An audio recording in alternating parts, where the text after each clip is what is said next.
Welcome, everybody, live at the Vortex in the ATL. This is a Christmas edition of Dirty South Security Podcast.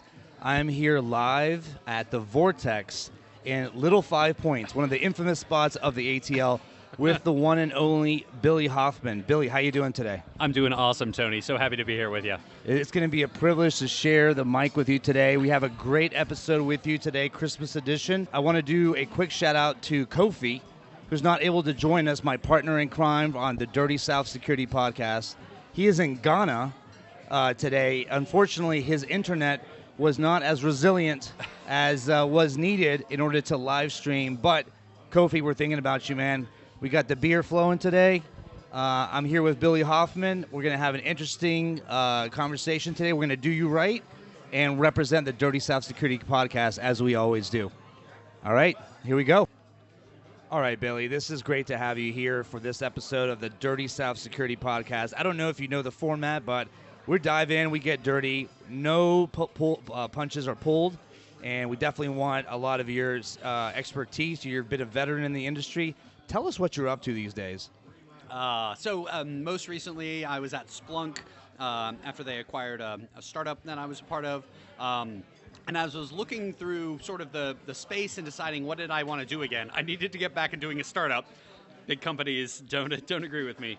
And as I talked to like friends and I was talking to people in the space, I was realizing some people were saying they were really struggling with just securing everything their organization had that was publicly exposed. I talked to some folks in incident response, and they're like, yeah, all the time we're having to come in and troubleshoot something, and when we resolved like the root cause of where people got in, it was on some asset we didn't even know about. And at first I thought this seemed insane. Like, how can you not know everything you have that's publicly facing? Like, right. What is your vulnerability management or patch management teams doing? How could things be slipping through the cracks? This seems crazy to me.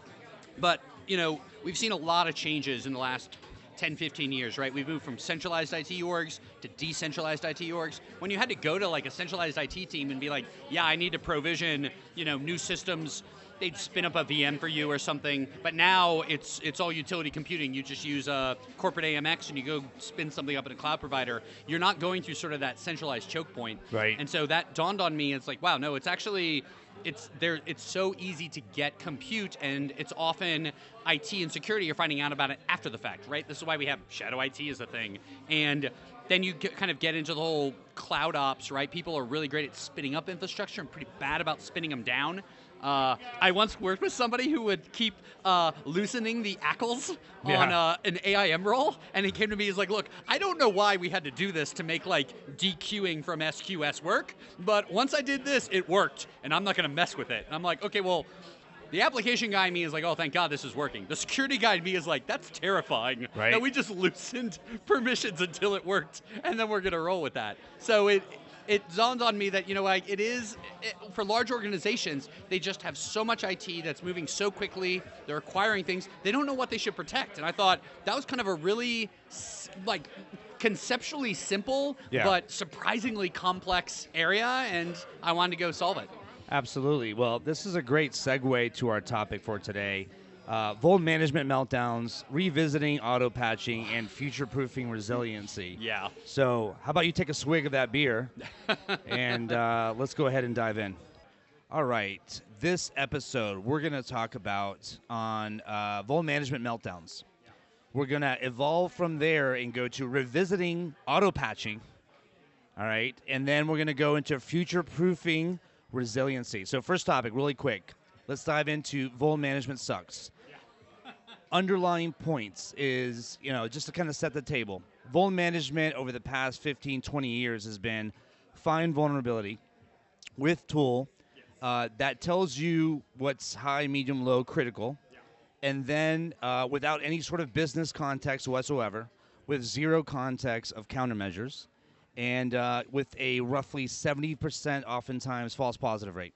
What are all the things that are there? I think the classic example of this is the, hey, it's an Nginx and it's a Apache box. Let's tell you about a web dev CVE you have. And it's like, I don't even have web dev configured on this box. I mean, yes, technically version number says if I had this turned on, it would be vulnerable. Right. But the Vuln scanner just, fingerprinted the box based on, or the software based on the banner, and then just vomited some CVEs at you. Yeah, exactly. I remember still Nullcon from about 12 years ago. They had like Qualys researchers, all the researchers from all the major brands, and they said basically roughly, they admitted 70% false positive rate because they're still looking at a value either in the registry on Windows or they're looking at a value in a flat file config, and that might not necessarily be the indication that you actually have a vulnerability with a running process. Yeah. All right, let's evolve into some of the bigger challenges. Real enterprise problems in Vuln management is that you have vulnerabilities now in the millions at some places. Okay,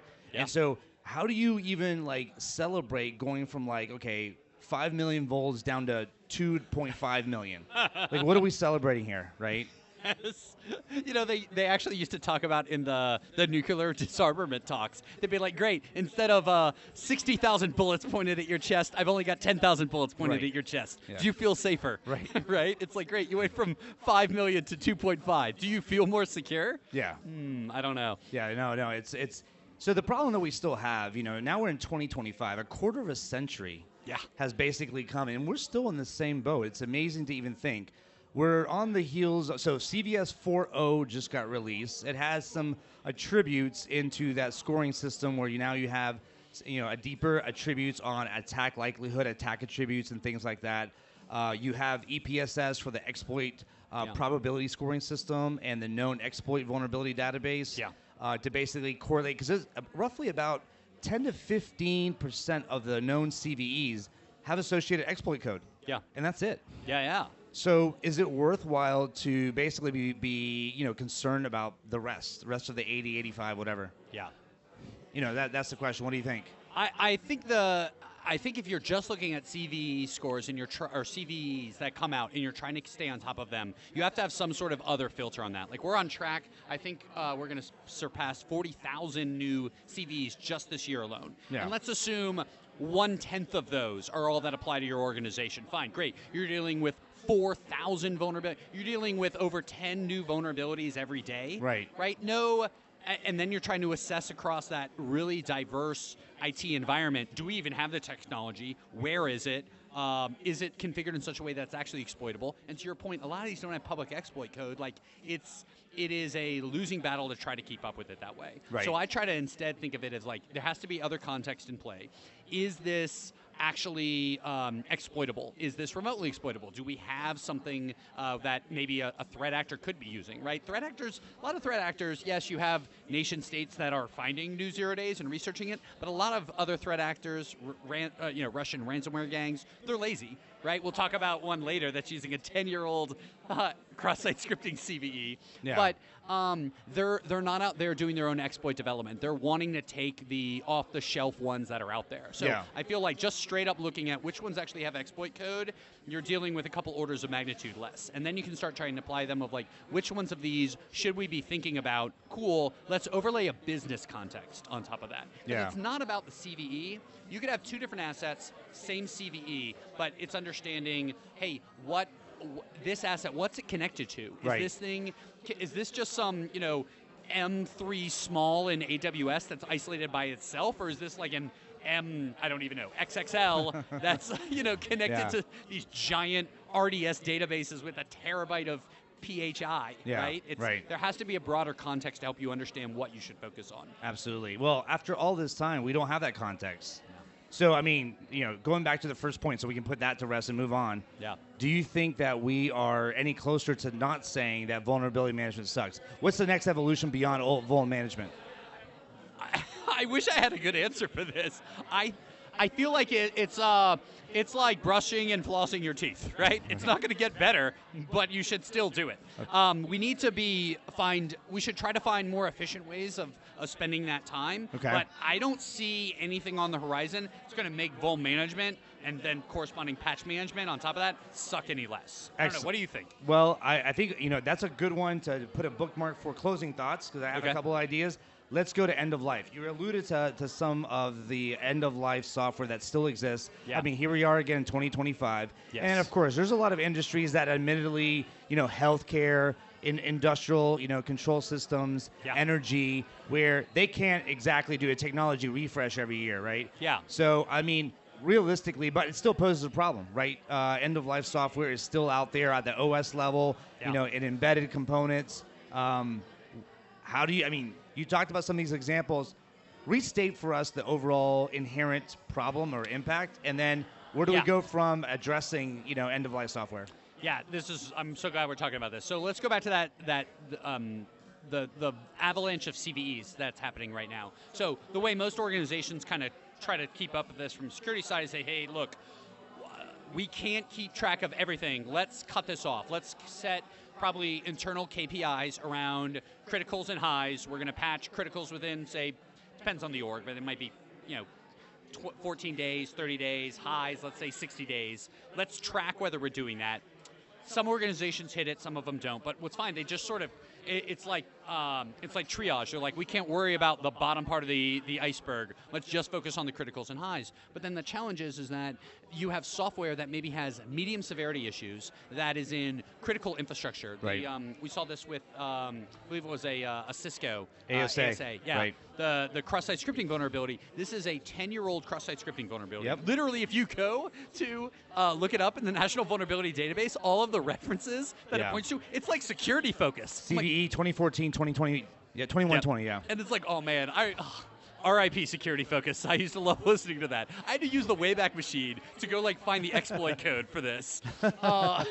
And what cracks me up about this is that it shows that you can't only focus on criticals and highs, because you know me. I have a special place in my heart for cross-site scripting. Yeah. Some of my first Black Hat talks were about cross-site scripting in JavaScript.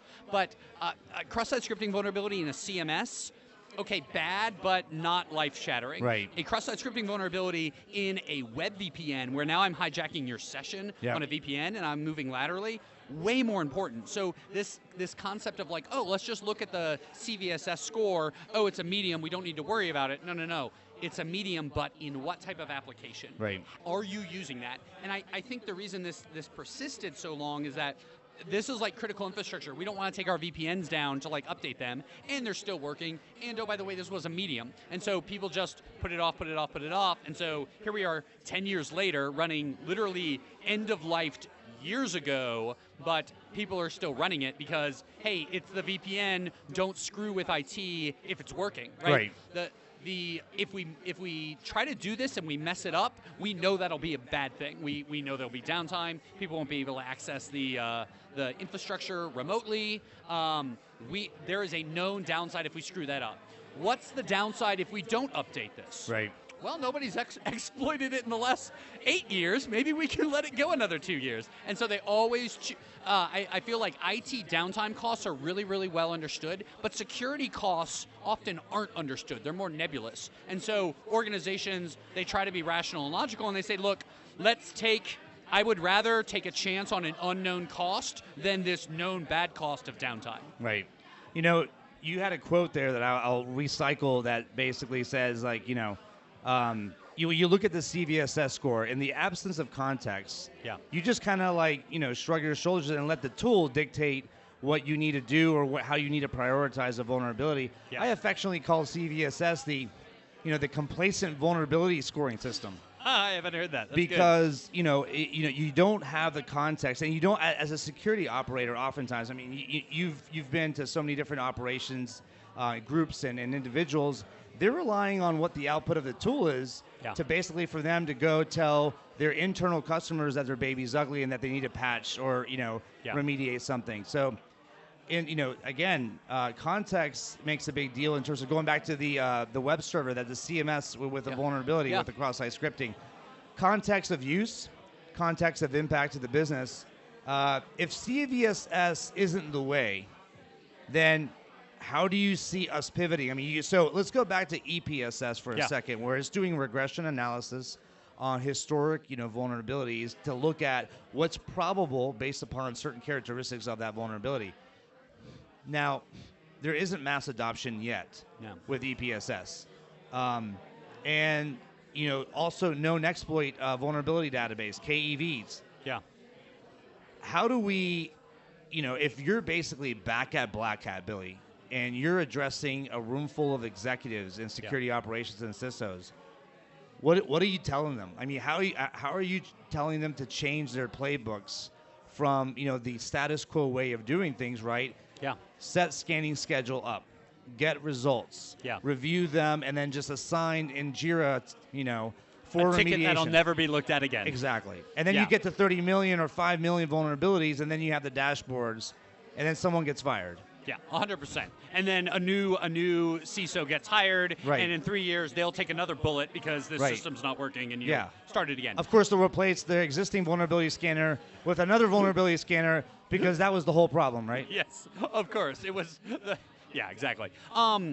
I'm so glad you brought up EPSS because I really like this. It kind of reminds me of insurance, where it's like, let's try to apply some sort of like probability rate of what is this happening. Is this a 10-year flood issue or is this a 100-year flood issue? Right. So they're using data to help you sort of understand, look, out of all these things, what's likely to have happened? And that's a nice step in the right direction. But when I'm talking to like either VPs of InfoSec or CISOs, deputy CISOs, my feedback is always, look, you have a better understanding of your business, where your data is stored, what's the classification of that data. Like, first of all, step one, if you don't know where the secrets are, where are the things you're supposed to be protecting and validating that from like a regulatory perspective, holy shit, stop talking to me. You got other things you got to be dealing with.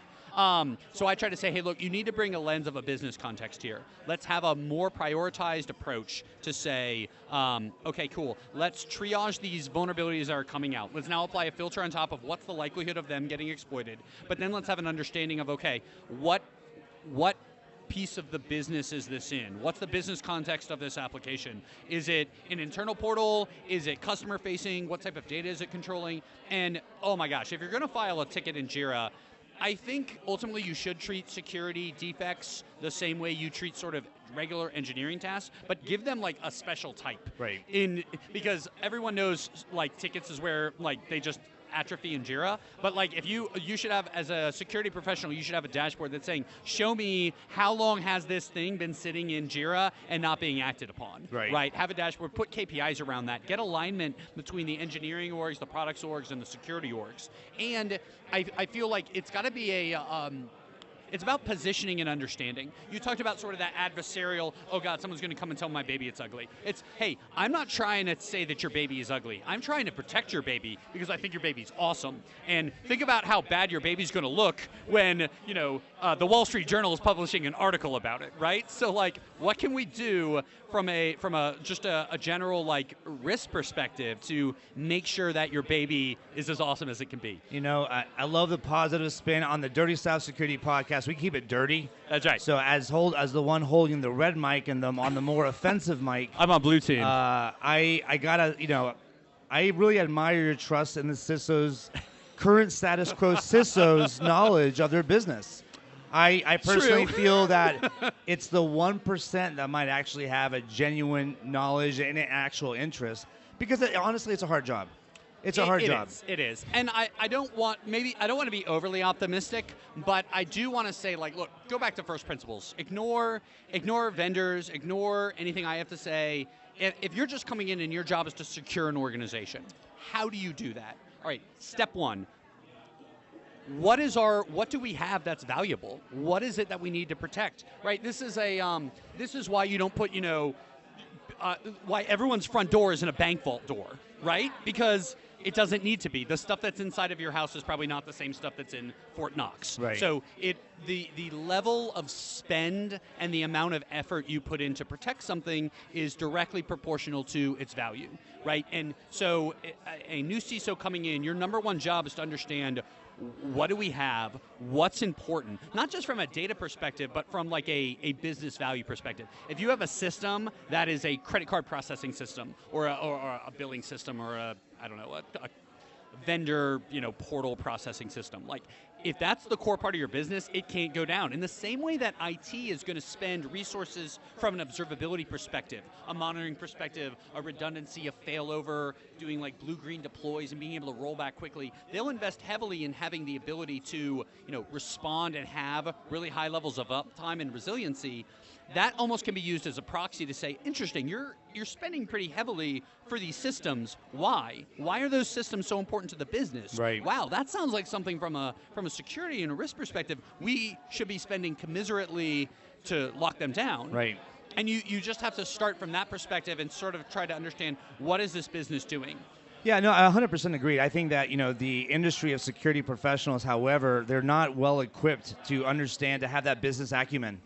And that's part of the problem because, right, they're focused on their security responsibilities that are very policing-like, and they're relying on tools to be able to say, I found something that is, according to them, critical, but maybe according to the business, it's not critical. Oh, I'm so glad you brought this up, Tony. It's almost like if I could give every security leader an MBA. Not literally, but this idea that I feel like I love security because until, last decade or so, there really weren't sort of formal graduate and undergraduate programs around it. There are now. So a lot of the people who are in security leadership now, people, our age and a little older, they grew up in the trenches just learning this stuff themselves. And they're coming at it from a very technical focus. Right. They don't necessarily have that business thoughts. And I feel it's critical to understand, like, yes, this is why EPSS is very interesting. Like, yes, if you're ignoring the probability of this thing being exploited, it is a critical, it looks bad, should you fix it? A security person would say yes. A business person might say no. Right. There's no critical data on that system. It's an isolated marketing website. It is and the EPSS says it has a super low probability of being exploited, and great, someone defaces a website. Yep. Right? You have to have that understanding. As security people, I feel that rubs us the wrong way. It's like, no, look how dark that shade of red is. You have to fix it. It's like, no. It's always through the lens of the business context. It's a great segue to auto-patching because, the auto-patching was rumored as a mythical creature to come in as some sort of like griffin, mythical creature in the 1700s to be able to come and swoop in and automatically patch, what needed to be patched and save the day. It myopically didn't have the context of like, if I patch this, will something break? Oh. Because security professionals, again, they're not oftentimes thinking about the function of what that asset is doing or the application. Yes. And so applying a patch that came from a manufacturer and without the context of, seeing how it would affect features and functions of that particular node is, I wanted to get your sense of like, okay, auto-patching has been talked about for 10 years. Have we hit auto-patching? Is there a future for auto-patching? Not in its current form. Okay. I don't believe so. Because ignore the security auto-patching angle on this. Organizations all the time have to deal with, hey, Microsoft's deprecating this version of .NET. Hey, we need to update it. Oh, wait, that means we now need to update all the packages we're pulling in. Oh, wait, now that means this weird custom package we have no longer, it works and applies. So, we've already had sort of this pain of needing to understand you can't just randomly update a library, right? Great, you update this library and performance just went down 20%. Right. Did you test it ahead of time? From a product management perspective, the way we handle this is we almost kind of treat it like tech debt issues when engineering will say, hey, look, we need to spend some number of story points this sprint cleaning this thing up. And traditionally, product management would push back on that. I feel good product managers understand, look, the way we're going to be able to move fast and develop new features that'll unlock revenue is we have to be able to have a resilient system that can move fast. And if we're kind of creaking under all this tech debt weight, we can't be agile. I apply that same process from the security patching perspective. You can't just automatically patch things. You're going to mess stuff up. You should treat it the same way you would a normal, hey, Microsoft is deprecating this. Hey, we need to move, this version of Node or what have you. Right. And so it needs to be planned for, it needs to be understood, and then implemented and say, hey, look, we need to do an update. Now, luckily, a lot of security updates, they're like point releases, but depending on the vendor, some vendors are like, you know what? This is a really old version. This is a 10-year-old web VPN. Right. The right way to update this is to go from version 1.3 to version 5. Yeah. You can't do that without understanding the impact. So I think it is have an early and often conversation with product and with the engineer. Security needs to be at that table. And you plan it the way you would a regular sort of library update. And it is more complicated. You can't just have an auto magic thing that does it.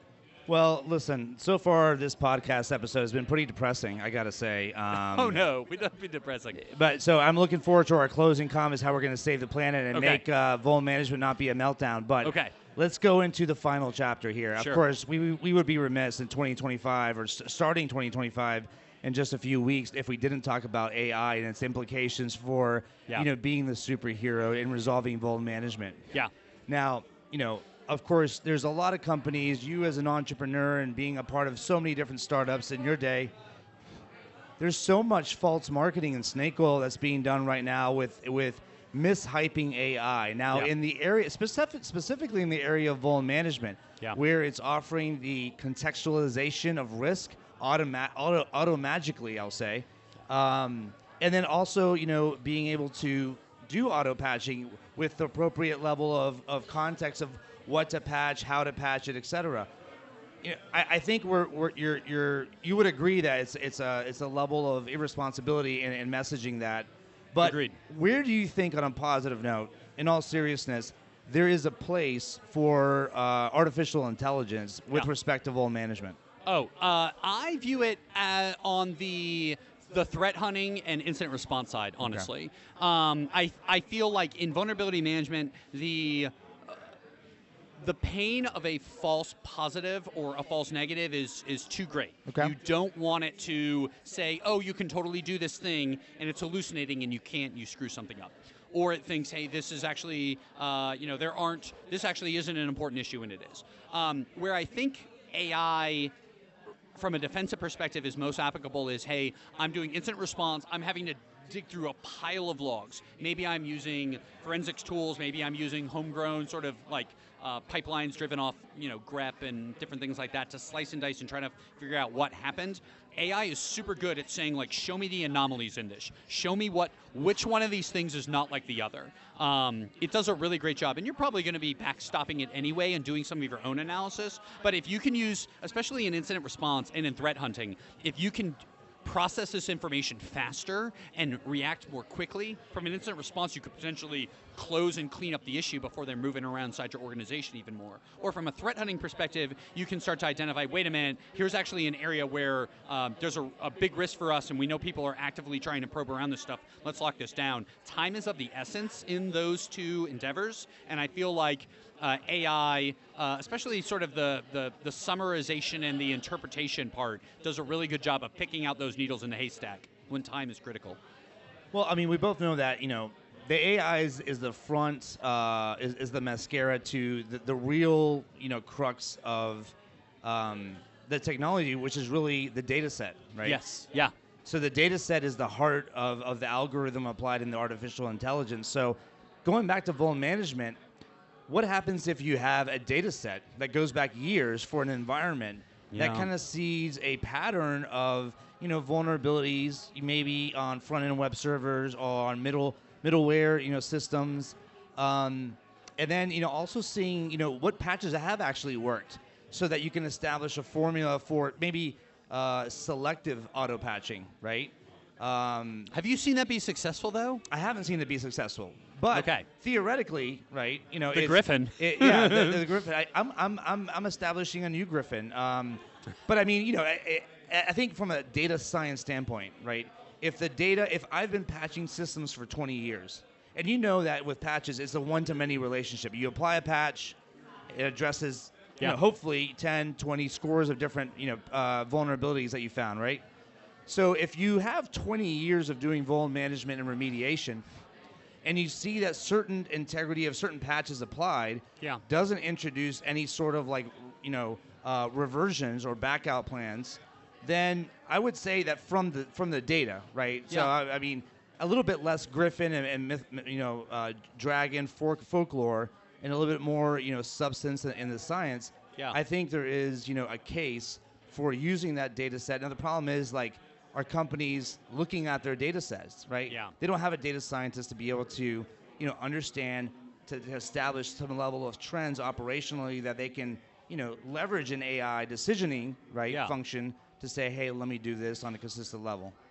You're convincing me. In fact, I see a similarity between both the things we're saying, which is don't necessarily allow an AI to run on a data set and then make its own decisions, but instead the power of an AI is it's really good at crunching a large amount of data and helping you pick out patterns that maybe you couldn't see beforehand. So if you could go over a bunch of historic information around where have vulnerabilities traditionally been present, what type of patching has we done, what is the success rate of that patching been, you could then use that to say, cool, of these issues we now need to deal with, right, of these vulnerabilities we have right now, what is the most, break this down from a probability perspective of which of these are likely to be less painful to do, and which ones of these probably are going to be a little more involved. Because then, kind of like almost EPSS, you can use that as a filter on top of that list to help prioritize it, to say, look, show me of everything the vulnerability management product is telling me I need to fix, show me the things that are most likely to be exploited, let's bring in some context around the business, but also overlay based on our historic performance, which one of these is likely to be not very painful. Right. So show me highly likely to be exploited, probably not painful for me to fix. That's going to help prioritize that, human time. And we were talking about this earlier, right? The time of your people is so critical, and there are only more demands on your security person's time. Or your team's time. And right. So anything you can do to help prioritize and say, well, this is what the biggest bang for your buck is going to be, I could see value there. I like that. Well, let's close out with the following. I want to do final thoughts with you really quick. This is a Dirty South Security podcast. Okay. Don't think about it too much, but I'm going to put a hypothetical situation. Let's say that you're springing it on me. I love it. You're sitting back on the ATL. You get a call from Elon and President-elect, and there's a new Department of Vulnerability Efficiency. Okay. That's been established in the federal government. What sort of forward-thinking strategies would you lay down that you think that could basically undo the sentiment on the title of this podcast, which is, vulnerability management meltdowns? How do we get out of this rut? Wow, that's a great question. And now you're going to make me look really dumb by not having an awesome answer to it. My feel is that there is a lot of systems that are not being properly assessed. I have a feeling there is a lot of people who are not particularly well trained using broad security-based tools and then just acting on CVSS scores, right? It's not this more advanced process we're doing. So whenever I come into a new organization, here's a good answer. Whenever I come into a new organization, I always sit down and I'm like, show me how you do your job. Let me watch how you do it. Show me right now, how are you discovering everything you're supposed to be scanning? What are you scanning it with? Great, what do you do with the output of that? I love focusing on deliverables. Like, what's the output of your process? Right. And how high quality is that? And how much work did it take you to generate that? I suspect if I did that, a lot of the stuff we're talking about today that kind of helps people be more efficient and only focused on the most important exposures and the most likely, the easiest thing to patch with the least likelihood of knock-on effects, I would suspect they're probably not doing a lot of that. Okay. And so that's what I would say. Let's just look at your job. Where are you spending your time? What's the output? And I would try to start incrementally updating things. Okay. Not that I would ever give Elon Musk advice, but my thought would be is that don't fall in a second system syndrome problem, right? It's the Joel Spolsky, let's do a rewrite. Right? He's a subscriber to the Dirty South Security podcast, so clearly. Expect a call before the new year. Don't do a rewrite. I would try to focus on incremental improvements because you're going to see ROI much more quickly than that. Yeah. And you have to ship of Theseus this, right? Replace a part, replace a part, replace a part, and then sure enough, you take a step back and you're like, we built a whole new boat, and it's a way better boat. Right, yeah. Well, I'm going to end with my thoughts really quick. 3 things really come to mind. Hardening, preemptive hardening, regression testing, and threat modeling. So on the hardening side, I think, that goes along with spinning up systems and tearing them down. Yeah. So you spin up a system, you harden it, and then instead of patching, you just tear it down, and then you instantiate new nodes that have the latest of everything. Yeah. Now, from a functional standpoint, you need to be able to obviously test your software layer on top of that new spun, new and shiny Cadillac, right, node that's coming into the environment. And that I think, I love you're talking about this because that kind of goes hands in hand with how mature are your DevOps practices. Yeah. Your security practices are going to piggyback on top of your IT and DevOps practices. Right. And if you have the ability to be sort of more stateless and doing the cattle not pets approach to systems, right, then you can totally do this approach to security. Absolutely. And the last thing, because I did a 2-in-1 there, I did the the hardening and the really kind of building up, using DevOps to kind of spin up already pre-existing hardening systems. But threat modeling, you mentioned something, an example that I use all the time. In our real life, like at home, we basically implement physical security at our home that's commensurate to what we're protecting, right? Yes. If you have 12 stacks of gold bricks, you're probably going to have more improved physical security measures. Yeah. And we don't have that approach. And I'll say, with the risk-centric threat modeling, PASTA things that I always talk about worldwide, is to be able to contextually say, what are we actually caring about, right? And then how do we operationalize the vulnerabilities that we need to remediate? Let's say that you do have 5,000 vulns right across your stack. Yeah. Well, which of those vulns are actually going to give way to the threat in your threat model, right? And so it's a risk-centric approach. Those are my takeaways, but I know we've been dueling with these battling iPhones right here. We're both propping up our phones. Your phone, your finger is literally like it is so macadamia, sore. like white chocolate white. So let's enjoy our beers. It's great to be able to rock it out with you, close out the new year. Thanks so much for joining us at the Dirty South Security Podcast, and best of luck to you, Billy. Thank you, Tony. It's been a blast. Appreciate it.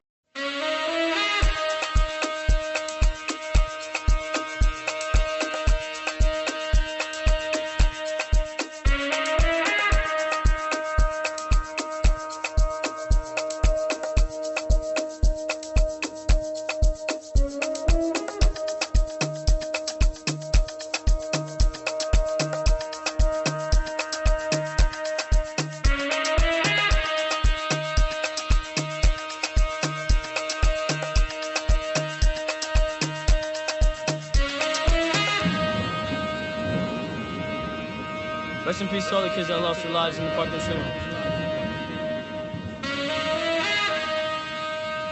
The song is dedicated to you.